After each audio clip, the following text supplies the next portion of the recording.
Over the years, the project to clean up Hanford site has faced numerous roadblocks. Tom Carpenter, Executive Director of Hanford Challenge, Keith Klein, former DOE manager, and John Price, manager at Washington State Ecology, discuss some of the dynamics that make managing Hanford's cleanup very complex and difficult. Yeah, Hanford cleanup is really expensive and is projected to be very expensive and take a long time.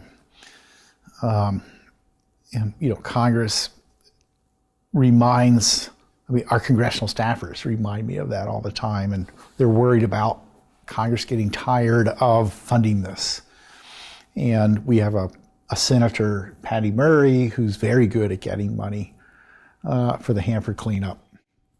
We have a Congress that is paying attention, but what happens when she retires, right? And people worry about that kind of thing. And where is the will in the nation to assure that the funds will be there in the future? I think that's really the primary concern.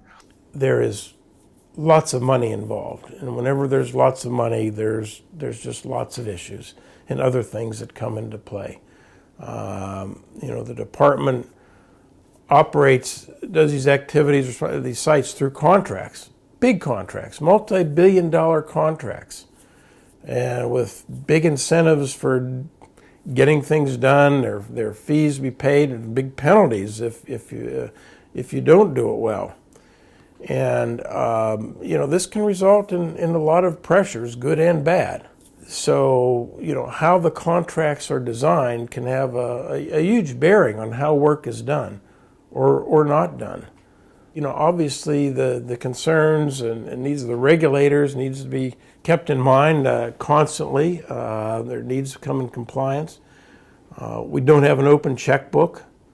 The government is constantly needing to manage its resources, to prioritize. Locally, I think it works really well. I think the regulators and DOE have a really good working relationship, and really the overwhelming impact on the Hanford cleanup is the federal appropriation, because that really keeps the local DOE from carrying out the milestones in the tri-party agreement according to schedule. And there's not a really good answer to that. It's kind of a classic constitutional dilemma, because ecology really can go to a federal court or a state board and get them to order DOE to do some work.